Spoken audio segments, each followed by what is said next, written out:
முதலாக உங்களுக்கு நான் வாழ்த்து கூற விரும்புகிறேன். ஆலயத்தில் நுழைந்த பொழுதே ஒரு பரிசுத்தமான தூய எண்ணங்கள் வருவதை நான் உணர்ச்சியாக அனுபவித்தேன். When I entered into the church, I could experience the divine divinity, the holiness of the sanctity of this holy church dedicated to St. Anthony of Padua. அன்புக்குரியவர்களே, உங்களுடைய ஆலயத்தில் பீடத்தில் மிக அழகாக நல்ல பூக்களை வைத்து, ஆலயம் என்பது இவ்வாறு தான் இருக்க வேண்டும். எங்களுடைய உள்ளத்தில் இருக்கின்ற அந்த ஆசைகளை நிறைவாக இருக்க வேண்டும் என்று விரும்புவதை நாம் இங்கே பிரதிபலிப்பதாக பார்க்கிறோம். Whatever be the desire that we have within us, it should be displayed, it should be seen, not for the sake of people who are here, who come here, they should see.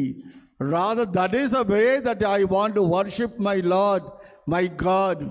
This is the way I want to honor St. Anthony of Padua and thank him for all his powerful intercession. That is the reason you and I are here on this 9th day of the novena. In those days, sorry to say about those days, since I know the place, I have to recall, when there is a slight rain, நிறைய பேர் வரவே மாட்டாங்க கோயிலுக்கு. அது என்னன்னாக்க இவங்க ஒருவேளை they used to feel, ஐயோ raining, it was not raining. Somewhere, when they see the cloud, they would say, it's okay, today no need of going to church. Just the contrary today. I asked Father also, I don't know, Father, it is raining, I don't know. Then I said, nowadays they have started coming because they know how to overcome. இதையெல்லாம் வெற்றி கொள்வதற்கு உங்களுக்கு ஏற்கனவே நீங்கள் பழகி போனதால், என்னென்னால் மழைக்காகத்தான் நான் ஜெபிக்கிறோம். நன்றாக மழை இருந்தால் நன்றாக விவசாயம் இருக்கும், நன்றாக விவசாயம் இருந்தால் நல்ல காய்கறிகள் நமக்கு கிடைக்கும், நல்ல காய்கறிகள் கிடைத்தால் விலைவாசி குறையும். அவ்வளோதான், சிம்பிள் எக்கனாமிக்ஸ். அதனால் மழை பெய்கின்ற பொழுது நீங்கள் அனைவரும் வருவதற்காக, வந்திருப்பதற்காக முதலில் நான் நல்ல தேவனுக்கு நன்றி கூறுகிறேன். இன்று முதல் வாசகத்தில் I wanted to just give you in English, அதை கொஞ்சம் உட்காந்துட்டு பேசாமல் உங்களுக்கு தெரிந்த பகுதி தான். It is a very familiar passage taken from the prophet Isaiah 6th chapter verses 1 to 8. உங்கள் கோவில் மாதிரி எருசலேம் தேவாலயமும் நன்றாக அலங்கரிக்கப்பட்டு அந்த அரியணையில் கடவுளாய ஆண்டவர் யாவே வீற்றிருப்பதை இந்த ஏசாயா பார்க்கிறார். அந்த ஆலயத்தில் பார்க்கின்ற பொழுது இந்த சமணசானவர்கள், தூதர்கள், அவர்களும் 6 விங்ஸ் இருக்குது. அவங்களுக்கு 2 விங்ஸை வச்சு அப்படியே கண்ணை அப்படி மூடிக்கிறாங்க, முகத்தை மூடிக்கிறாங்க, 2 காலை மூடிக்கிறாங்க, 2 வச்சு தான் பறக்கிறாங்க. அங்கே அவர்கள் பாடுவதெல்லாம் சொல்வதெல்லாம் மிக சத்தமாக, தூயவர் தூயவர், ஹோலி ஹோலி. அதைத்தான் நீங்களும் நானும் சொல்வதற்காக இங்கே வந்திருக்கிறோம். எதுக்காக வந்திருக்கிறோம்? கடவுளை வாழ்த்துவதற்கும் கடவுளை புகழ்ந்து பாடுவதற்கு. நன்றாக பாடுகிறார்கள், தமிழில் நல்லா உச்சரிக்கிறாங்க, நல்லாவும் பாடுறாங்க. அதுபோல் பாடுவதற்கும் எல்லாவற்றுக்கும் மேலாக, most important thing that we have come here, we have come to raise our mind and heart to Heavenly Father. May our prayer be accepted, and in the process we are asking St. Anthony of Padua to intercede, help us to receive that particular grace. அதான் இன்னைக்கு உள்ள நம்ம செய்யறது, வேற எதுவும் கிடையாது. அதில் அந்த ஒரு பகுதியை நான் சொல்லிட்டு இன்னைக்கு உள்ள கருத்துக்கு வருகிறேன். இவர் என்ன ஃபீல் பண்ணார்னா, இசையாஸ், when we are sitting like this, please remember, when we are looking at the divine God, the Eucharistic Lord, sometime there is a possibility it pricks our conscience. நம்முடைய மனச்சாட்சியை சில சமயத்தில் குத்துவதை நாம் பார்க்கிறோம். காரணம் என்னவென்றால், I am not clean, I am not holy, I am unworthy man to be seated here. அப்படி என்று ஒரு எண்ணம் வருவதற்கு வாய்ப்பு இருக்கிறது. அவ்வாறு நாம் நினைத்து கொண்டிருக்கின்ற பொழுதுதான் கடவுள் நம்மை தூய்மைப்படுத்துகிறார். இந்த இசையாவை பொறுத்தவரை தூதுவர்கள் வந்து அவருடைய உதட்டை தொட்டார்கள், எரிகின்ற நெருப்பில் வைத்து அதை தொட்டார்கள், இந்த நாவினை தொட்டார்கள். அப்பொழுது என்ன நிகழ்ந்தது என்னென்றால், அவர் தூய்மைப்பட்டது மட்டுமல்லாது அவருடைய பாவங்கள் அனைத்தும் மன்னிக்கப்பட்டது. The guilt conscience was removed from him and totally he was healed. இதைத்தான் அந்த ஐசையா அவர் அனுபவித்தார். அதுபோல நீங்களும் திருப்பலியில் தொடக்கத்திலே we all confessed our sins. We asked God's pardon and forgiveness for all our sins and omissions and commissions. We are purified now to listen to the word of God. You listen to the word of God. And now we are reflecting about the message as such. கடவுள் இன்று எனக்கு என்ன கூறுகிறார்? இது எல்லாருக்கும் தனிப்பட்ட விதத்தில் அவர் பேசுகிறார் என்ற உண்மையை மட்டும் நீங்கள் நினைத்து கொள்ளுங்கள். நான் ஒருவேளை உங்களுக்கு மறை உரையில் என்னுடைய பிரசங்கத்தில் ஒரு பர்டிகுலர் கருத்தை பற்றி எடுத்துச் சொல்லுகிறேன். ஆனால் அதே கருத்து அன்று அப்போஸ்தலருக்கு நடந்தது போல பரிசுத்த ஆவியை பெற்ற பொழுது அவர்கள் ஒவ்வொருவரும் தங்கள் மொழியில் புரிந்து கொண்டதோடு இல்லாமல் they were able to grasp and comprehend and understand and experience the presence of the Holy Spirit. அதுதான் இங்கே நடக்கும். அது எதை பொறுத்திருக்கிறது? ஆண்டவர் என்ன சொல்லுகிறார் எனக்கு? நீங்கள் ஒன்று நல்லா பாருங்க. First, the Lord himself cleansed us, the Lord himself purified us, the Lord himself has forgiven all our sins as we approach the altar of God before we begin this holy celebration. அந்த சமயத்தில் நம்முடைய எண்ணங்கள் எல்லாம் எப்படி இருக்க வேண்டும் என்றால், looking at here, no, we should not be distracted. That is the time the Lord speaks to us. அதை பொருள்படுத்தாமல் ஆண்டவருடைய வார்த்தைகளை நீங்கள் கேட்பீர்களேயானால், அப்பொழுது இசையாசுக்கு நிகழ்ந்தது போல நம்முடைய வாழ்க்கையிலும் நிகழும். That miracle will take place. அந்த அதிசயங்கள் நம்முடைய வாழ்க்கையில் நடக்கும். அது என்ன?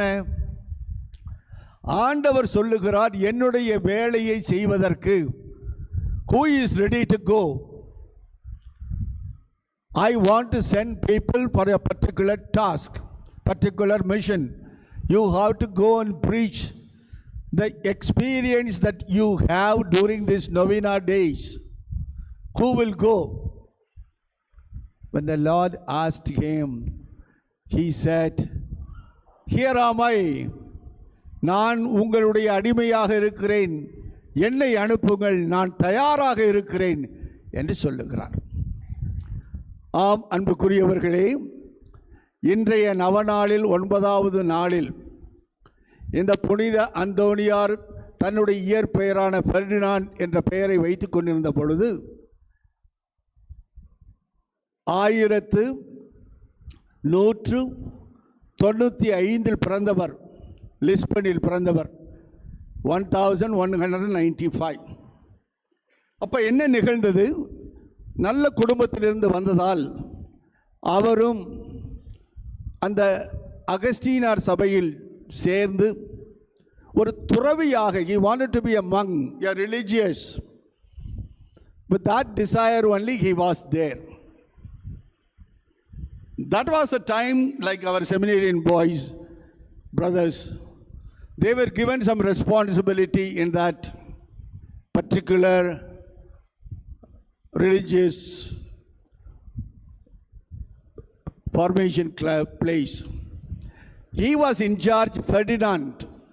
He was in charge of the guests. வருகின்ற போகின்ற அந்த துறவியர்களை பார்த்து கொள்வதற்காக அவருக்கு பொறுப்பு கொடுத்தது. எதற்காக அந்த இடத்தில் நிறைய பேர் வருவார்கள் என்றால் நான் அதை சொல்லுகிறேன், நீங்கள் ஞாபகமாக வைத்துக் கொள்ளுங்கள். Portugal is the place in the country, in the European country. Those days they would get a right type of wind to take up the sea, to go to the another country. அதனால் மற்ற நாட்டில் இருக்கின்ற எல்லாருமே அங்கே Portugal வருவாங்க. அந்த Lisbon போர்ட்டில் இருந்தால் புறப்படுவாங்க அங்கேருந்து. அந்த விண்டு வந்து நல்ல அவங்கள மற்ற இடத்துக்கு கொண்டு போகிறதுக்கு ஒரு வாய்ப்பாக இருக்கும். அதனால் நிறைய கெஸ்ட் வருவாங்க. இவர் கெஸ்ட்டை பார்த்துக்கிட்டு இருந்தார். ஒரு நாள் ஒரு 5 Franciscans religious people, they came. They were traveling to Morocco. நீங்கள் கேட்டிருந்தாலும் இதை பற்றி நீங்கள் சற்று கவனமாக கேளுங்கள். எப்பொழுது அவருக்கு அந்த ஆர்வம் வந்தது? இவர் தான் வழி அனுப்பினார். ஏன்னா இவர் தான் கெஸ்ட் இன்சார்ஜ். நல்ல சாப்பாடு கொடுத்து அவங்கள வழி அனுப்பினார். ஏறக்குறைய 3-4 மாதத்திற்கு பிறகு அவருடைய சடலங்கள், அவருடைய டெட் பாடிஸ், மியூட்டிலேட்டட் பாடிஸ், அது அங்கே முதலில் அங்கே வருகிறது. அதை பார்த்தவுடன் தான் இவருக்கு ஒரு புத்துணர்ச்சி வருகிறது. நான் ஒரு சாதாரணமாக இந்த அகஸ்டீனியார் சபையில் இருந்தால் ஏதோ சில வேளைகளை நான் செய்வேன், ஆண்டவருடைய பற்றி தியானிப்பேன், எல்லோரும் ஜெபிக்கின்ற பொழுது. ஆனால் எனக்கு இப்பொழுது தெரியும் நான் எப்படி ஒரு புனிதராக மாற வேண்டும். Now I understand how I should become a saint, how I should satisfy my Redeemer, my Creator. அன்றைக்கு வந்த ஞாபகம்தான். That was the inspiration he had, that he should become not like anybody. That was a desire, he should become a martyr. இவர்களைப் போல நானும் இரத்தத்தை கொடுத்து ஒரு வேத சாட்சியாக மாற வேண்டும் என்று சொன்னார். இது வரைக்கும் புரியுதா புரியலையா சொல்லுங்க அப்பா? Are you following me? இப்போ தான் I have to take it to the submit. இது வரைக்கும் நல்லா தான் இருந்துச்சு. இப்போ நம்ம பையங்க வந்து சாமியார் ஆகுறாங்க, சிஸ்டராக ஆகுறாங்க, அல்லது they want to go to the police or they want to become a doctor and engineer. நம்ம தாய் தப்பெல்லாம் என்ன சொல்லுவாங்க? சரிப்பா நல்லா படி, இப்போவே நல்லா படி, you read well, study well, and if you get good marks you will get, though we are not that rich, but we will see that you get an opportunity. அப்படி தான் நம்ம பேரண்ட்ஸ்லாம் என்கரேஜ் பண்ணுறாங்க. அந்த சமயத்தில் அவருக்கு மீண்டும் ஒரு எண்ணம் வருகிறது. என்ன? நான் ஒரு இரத்தம் கொடுக்கின்ற வேத சாட்சியாக மாற வேண்டும் என்றால் I should have a change. என்ன? இந்த சபையில் இருந்தால் எனக்கு ஓடாது, எனக்கு ஃப்யூச்சர் இருக்குமோ இல்லையோ அது மாதிரி நான் நினைக்கிற மாதிரி இருக்காது. அதனால் I will change the congregation religious order. He wanted to become the Franciscans. என்ன ஒரே நோக்கம்? மொரோக்காவுக்கு போய் தன்னுடைய உடலையும் இரத்தத்தையும் என் தகப்பன் இயேசுநாதர் கொடுத்தது போல நானும் சிலுவையில் அறையப்படாவிட்டாலும் நான் கொல்லப்பட வேண்டும். I should be killed, I should be sacrificed, I should be prepared to give my body and soul for the sake of Jesus Christ. இந்த ஒரு எண்ணம் அவருடைய எண்ணத்தில் மிக ஆழமாக பதிந்திருந்தது. It was rooted in him. That was the time he took even the changed the name from Ferdinand to Anthony. நல்லா கேளுங்க. அவர் செஞ்சது நல்லது தான், அவருடைய எண்ணங்கள் நல்லது தான். மதர் ட்ரீசா கூட வந்து ஒரு கான்வென்ட்லேருந்து இன்னொரு கான்வென்ட்டுக்கு மாறினாங்க. ஃபாதர் கிறிஸ்துராஜு கூட எஸ்விடி காங்கிரஸிலிருந்த ஆண்டவர் என்னை அழைக்கிறார், நான் கடவுளுடைய வார்த்தையை போதிக்க வேண்டும் என்று he too has changed and he started the congregation with the Lord's help and that is going on. Okay, இவர் மொரோக்கோ போனார். He was there, he was very happy that his plan, his desire is being fulfilled. இதெல்லாம் நல்ல ஒரு ஆசை தான். அங்கே போன ஒரு பாடுதான், he was not keeping good health. He was at the point of death. So his superiors told him to leave the place and go back to Italy. Go back to Lisbon. Not even Italy, Lisbon. அது என்ன ஆச்சுனாக்கா, while he was sent, some storm took place, tempest took place.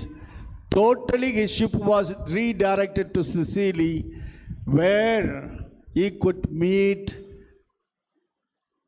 Saint Francis, Brother Francis.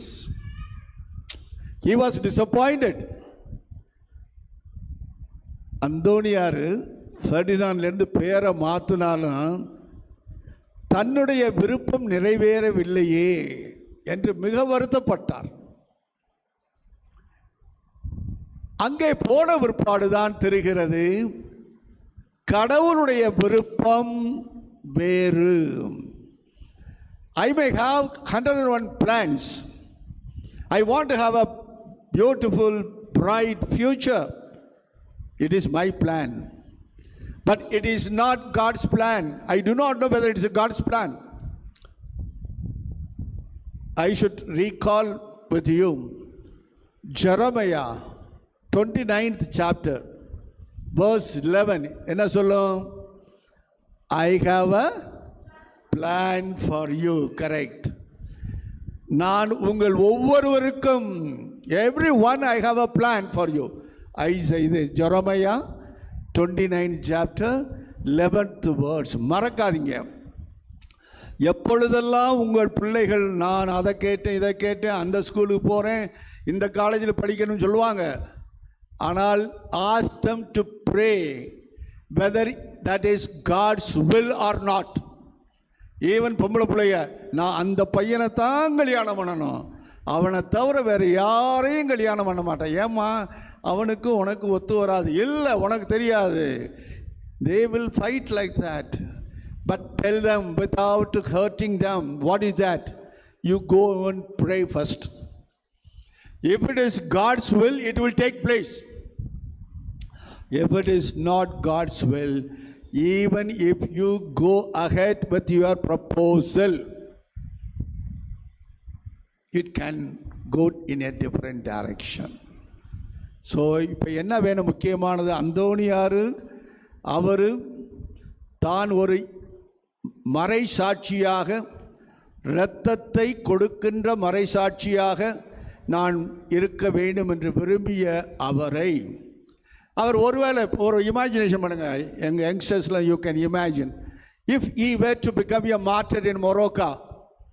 நீங்களும் நானும் அவரை பார்த்துருப்போமா? நீங்களும் நானும் அவரை பற்றி தெரிஞ்சிருக்கோமா? இல்லை, ஏதோ ஒரு இடத்துல புதைச்சிருப்பாங்க. they would have buried him in that Morocco. So think about God's plan. கடவுளுடைய திட்டம் நம்முடைய திட்டத்தை விட 100 times bigger. If you allow him to execute his plan in your life, you will be very happy. You may think that my plan is not, why, what is your plan? You know only this much. We know only this Gandhinagar area. But God knows what you have to be, how you have to be planted. உன்னுடைய எதிர்காலத்தை எவ்வாறு நடத்த வேண்டும் என்று ஆண்டவர் ஒருவருக்கே முழுமையாக தெரியும். நமக்கு ஒரு பகுதி தான் தெரியும், மற்ற பகுதிகளெல்லாம் தெரியாது. We don't understand. We cannot also see the future how it would be. அதனால் இன்று நாம் படித்து கொள்ள வேண்டியது 5 பாடங்கள். என்ன? கடவுளுடைய விருப்பத்தை தெரிந்து கொள்ள வேண்டுமென்றால், if I want to understand God's plan in my life, whether I am a big man or small man, whether I am studying or not studying, எந்த நிலையில் நீங்கள் இருந்தாலும் நான் இறைவனை தேடி வருகிறேனா? Am I searching God in my prayer life? அது ஒன்று. ரெண்டாவது, என்னுடைய வாழ்க்கை உண்மையாகவே கடவுளுடைய சீடராக இருக்க வேண்டும் என்று விரும்புகிறதா? Am I practicing my life in such a way that God's truth is revealed in my life, in my words and deeds? மூன்றாவது முக்கியமானது, எல்லா புனிதர்களும் செய்தது, all the saints have done. அல்போன்சமாவாக இருக்கட்டும், செயின்ட் ட்ரீஸ் ஆஃப் சைல்ட் ஜீசஸாக இருக்கட்டும், நீங்கள் எந்த Saint எடுத்தாலும் அவர்கள் 15 வயதில் இறந்திருந்தாலும், at the age of 24 even if they have died, Saint Anthony at the age of 36 he died. What is important is, can you do little sacrifice, avoiding few things that are against your charity, that chastity and purity, you make sure that you convert that to help the poor people. நீங்கள் ஏழைகளுக்காக உங்களையே தியாகம் உங்களுடைய வாழ்க்கையில் செய்ய முடிந்தால் அதுதான் முதல் படியாக இருக்கும் கடவுளிடம் சேருவதற்கு, கடவுளுடைய விருப்பத்தை புரிந்து கொள்வதற்கு. நான்காவதாக, கடவுளுடைய வார்த்தையை, am I reading my scripture every day? Morning when I get up, Bible readings are there for the mass. Even if I am not able to come for the mass, நான் ஒருவேளை நான் தினமும் பூசைக்கு திருப்பலிக்கு வராவிட்டாலும் எந்த மொழியில் எனக்கு தெரியுமோ அந்த மொழியில் அன்றைக்கு உள்ள இறை வாசகத்தை வாசிக்கிறேனாம். அது. ஐந்தாவதாக, do I have that obedient mind to accept what is God's plan? நமக்கு எல்லாம் சிந்தனையில் தெரிஞ்சாலும் கடைசியில் நம்ம ஜனங்கள் வருவாங்க, எல்லாம் எக்ஸ்பிளைன் பண்ணுவேன். கடைசியில், ஃபாதர் அதெல்லாம் இருக்கட்டும் ஃபாதர், இப்போ எனக்கு சொல்லுங்கள் ஃபாதர், இதுக்கு என்ன செய்யணும்? விடிய ராமாயணம் கேட்டு என்ன சொல்லுவாங்க? அது மாதிரி இருக்கக்கூடாது. நான் இவ்வளோ நேரம் எக்ஸ்பிளைன் பண்ணது எதுக்காக? எனக்கு வேறு வேலை இல்லைன்னா இல்லை, நல்லா புரிந்து கொள்ளணும். அதாவது willingness to abide, willingness to obey God's word, இதுதான் இருக்கணும். அப்படி இருக்குமேயானால் இந்த புனித அந்தோணியார் அவ்வளவு பெருமைகளும் புதுமைகளும் உயிரோடு இருக்கின்ற பொழுதே வந்ததே. ஒருவேளை மொரோக்காவில் அவர் ஒரு பெரிய ஒரு தியாகியாக இரத்தத்தை சிந்தி அவர் 100-200 மக்களுக்கு ஒருவேளை போதித்திருக்கலாம்.